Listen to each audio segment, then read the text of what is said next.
Hello there, how are you doing? It's Simon Lewis here again with another video during this COVID-19 pandemic. It seems today at this time of the recording we're entering the surge with the COVID virus, and I suppose in terms of school, I suppose we're all sort of thinking about various ways we can kind of start with sort of some sort of home learning program that might go on. It seems that we won't be back in school after March 29th. It's going to be well into May by the sounds of things before anything really happens. So again, what I've been trying to do is create, as I think of them, try and think of really easy ways that you can help keep the school and home connected.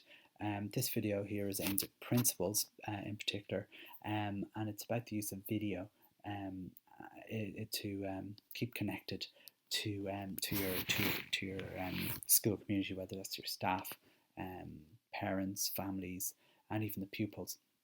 And I suppose one of the things about video is it's a very, very powerful tool. It's probably the most powerful tool you can have to connect with people. When you send out emails or when you send out text messages, there isn't really a face behind that message. But when you're looking at a video, your brain automatically thinks that you're in the room with that person that you're looking at in the video. And better yet, if it's a live video, and I'll go through that in a second, and you're able to interact with that person maybe through chat, and that could be physically chatting, though that's quite difficult to do, or through a text chat. That can be quite useful too. But the main thing is to see the face, and when it's live, it's even more powerful again. So I'm just going to go through 3 examples that a principal might consider if they were planning on using video in a really easy way. First, before I do that, what tools are available to you? I mean, again, I don't want you going out spending any money here. And during the COVID-19 pandemic, it's been made a little easier by companies who are generously offering some of their services for free.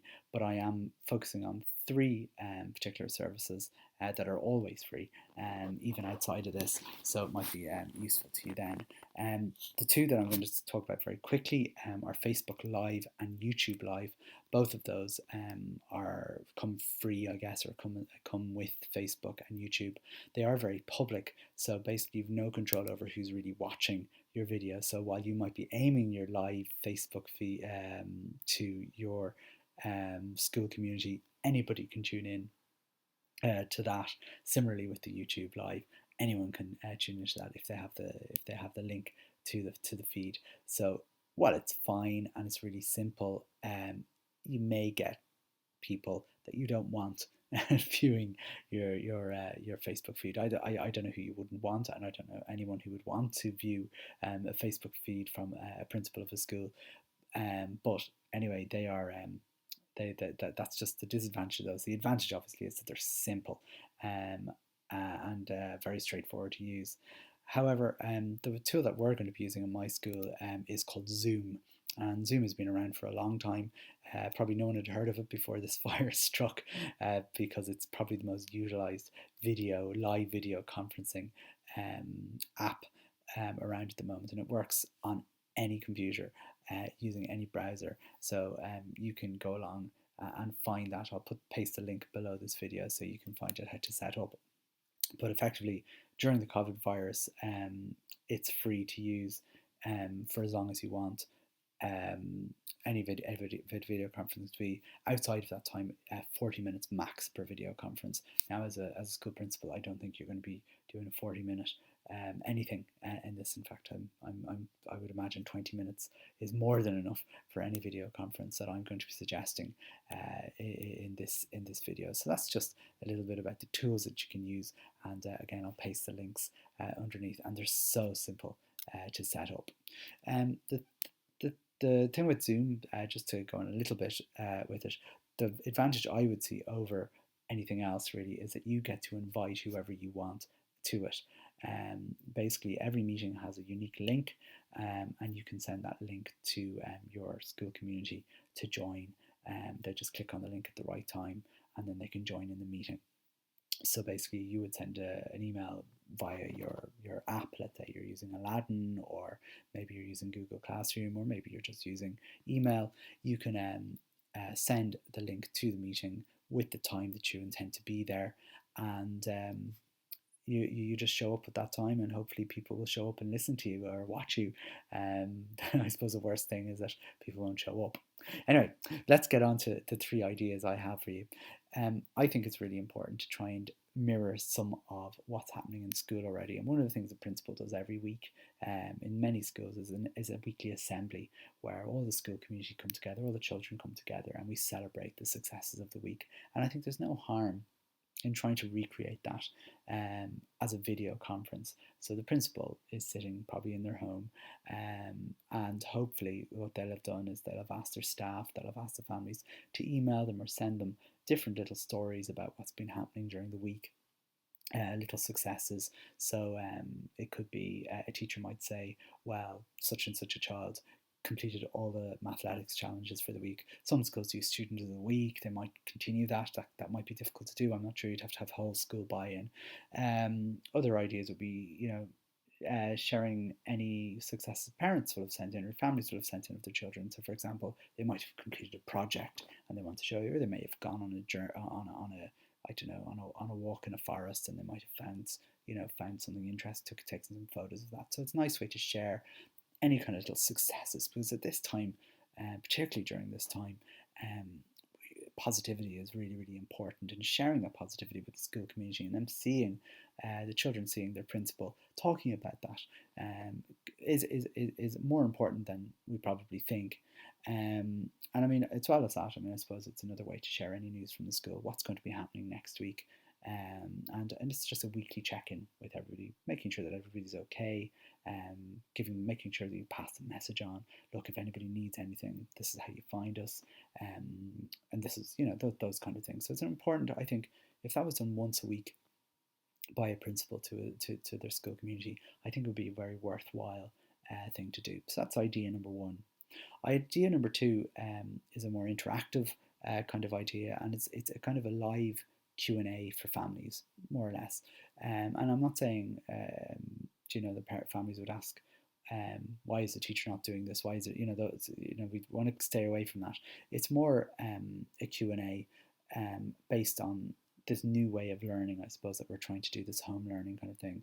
So the principal might lead a tutorial in how to do, how to sign into video conferencing. Well, actually, that might be a bad example because you're probably doing it over video conferencing. But they might ask, families might ask, how do I teach subtraction to my kid? How do I, or how do I do this? I'm doing a history project. Do you have any advice on that? So kind of like a segment of time that a principal will be available, maybe to give some advice, or even point people in the right direction. Look, I mean, obviously the most important thing is that it doesn't become a complaints forum. That's not what the idea of this is. It's really to get help in aspects of any home learning, because it's tricky being a parent. I'm a parent as well, and I'm at the moment struggling to find things for my child to do or understand what's the best way to help them learn. In my house, it's very different being a parent to being a teacher. I mean, being a teacher, I have the ideas and I have the thing, but I've only one pupil in my class. He's a very demanding pupil.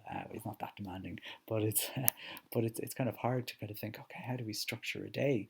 And we're all trying to figure that out, and that's something I think that will become a little bit clearer over the coming days. But I think a kind of a live, you basically pick a time in the week and you say to parents, listen, I'll be on from 11 till half 11 on every Tuesday to answer any questions you might have, and again send the link out and people can come on as they wish.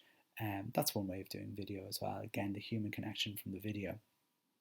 The final idea away from the parents and the children is your staff, and I think it's important to check in with your staff, probably in these occasions, probably maybe once a week, maybe once a fortnight. I think once a week really at the moment, because things are, I suppose changing every day.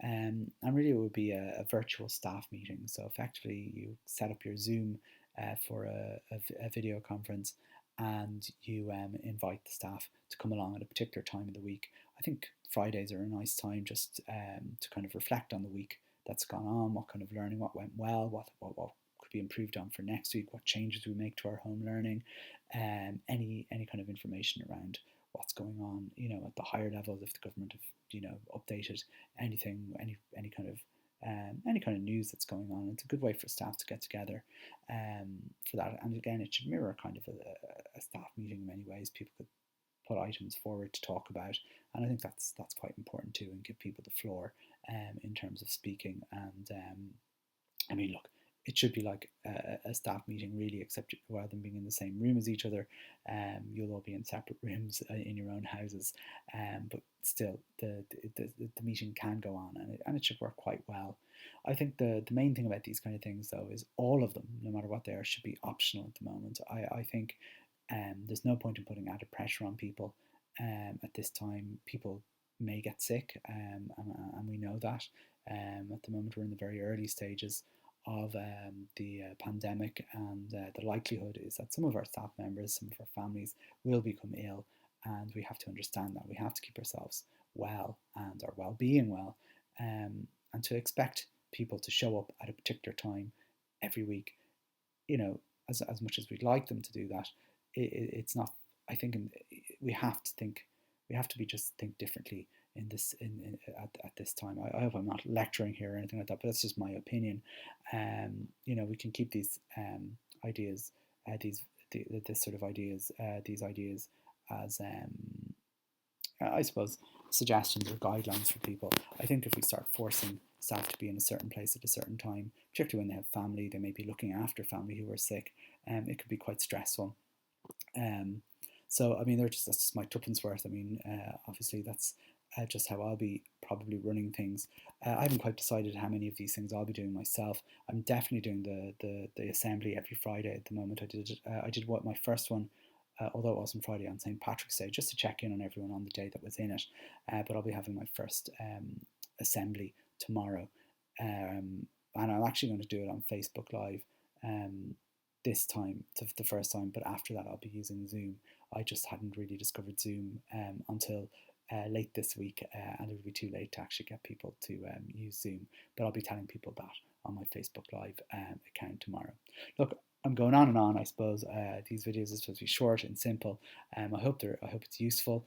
I'm staring into a webcam. I don't know what I'm looking like. I usually hide behind my camera and point out things on a computer screen. That's just me on the screen this time.